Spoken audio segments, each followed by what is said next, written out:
wife, Andrea, Dominique, who talked him into getting the bike in the first place. 500 days. What do you think, Dominique? What do you think? I mean, that's impressive, but I want to know your PR. We need to know the numbers. Just riding a bike is one thing. Are you putting up big stats? Not relevant. I do what works for me. That's it. You know what? He's got to be in shape for Culture Wednesdays, Dominique. Yeah, I mean, he's got to be ready for the football season. If that thing right then, you just got to be in shape.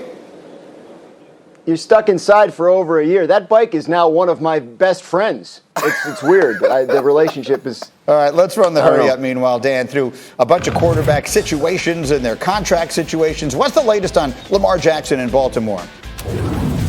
Yeah, Lamar Jackson and the Ravens should get a contract extension done at some point this offseason. The Ravens have made it clear privately and publicly, in fact, that they intend to do it. And I think it's a matter of time and numbers. I mean, I think if you're Lamar Jackson, you're probably looking to come in probably right behind Patrick Mahomes, maybe ahead of where Dak Prescott and Deshaun Watson landed. And I think if that happens, that'll be a significant deal that'll help set the market for some others, including Josh Allen in Buffalo. You know, he's going to get a big deal at some point, probably this offseason. You know, these teams don't have to do these deals now, but the last couple of years we've seen teams extend their quarterbacks after 3 years, and I think it's a fair expectation that Buffalo and Josh Allen will come to some sort of agreement. Maybe they wait and see where Lamar Jackson ends up, and maybe they try and top it, but if they do, then Buffalo probably says, okay, fine, show us your MVP award, and we'll talk. And then that probably means he slots in behind Lamar Jackson. And Baker Mayfield, the Browns want to get him extended,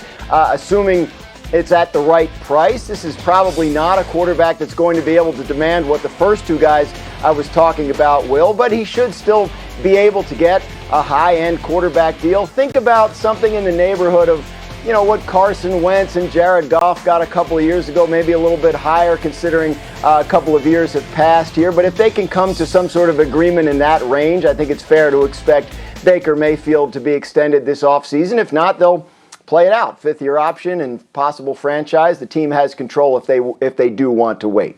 So those are three young quarterbacks trying to figure out their future. Now we talk about an older quarterback who most of the conversation is about his past. We are 3 days away from the Pittsburgh Steelers opening camp, and this is a team that has a lot of questions heading into the season. One of them is the 39-year-old quarterback Ben Roethlisberger returning for an 18th year behind a revamped offensive line. There are reasons for the changes up front. The offensive line was awful last year. They were 28th in the league in pass block win rate, which was the lowest among playoff teams for last year. They also added youth to the offense in the first round, taking Najee Harris, the running back from Alabama, who scored more touchdowns than any other player in Alabama history. And so as I sort of sit back, just as I say all of that, just contemplate for a moment, most of the world views this as a team in transition.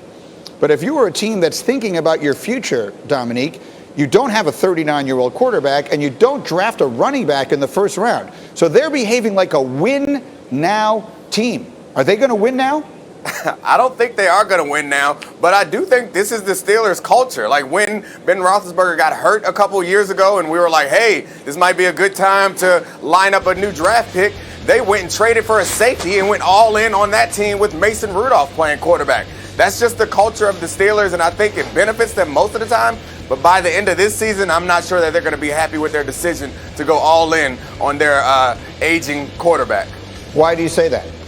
Because I think that he's not getting any better. I understand how we're looking at Tom Brady and Aaron Rodgers and some guys who are playing deep into their 40s for Tom Brady. I don't see that happening for Ben Roethlisberger because so much of his game is built on his physical ability to take hits and stand in the pocket. And that's gone away. Also, his arm talent is not what it once was in that offensive line. I know they've got some new players, but there's no reason to believe that he's going to have a whole bunch more time. So it's hard for me to understand how they're going to put together a really successful team outside of just that defense being dominant. That's the only way they can go, in my view.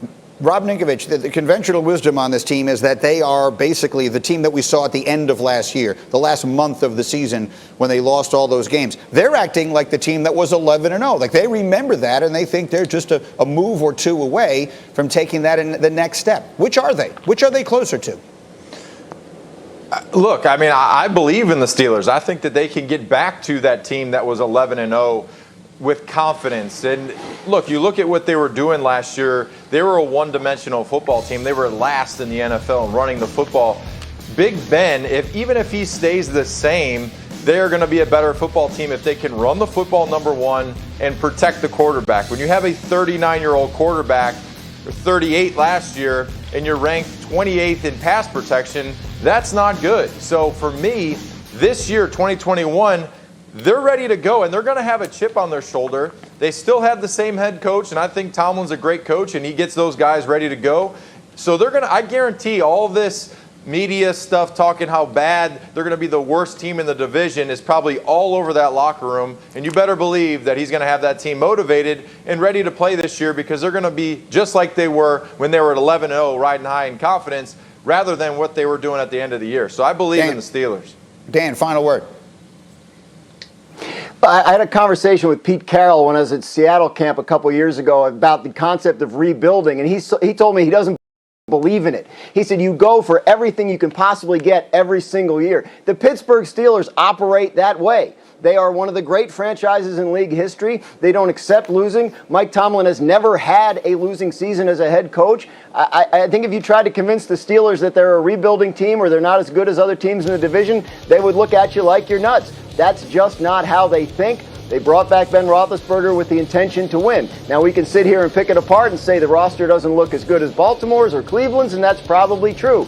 But they have a track record there in Pittsburgh of finding ways to win, and I think it would be foolish to count them out. I am with that completely, and I'd love to talk about it further. But right now, I insist we talk about golf. Did everyone do what I did this weekend? Wake up real early and watch the British Open? Let's get into it yesterday, and it was all about one man, Colin Morikawa.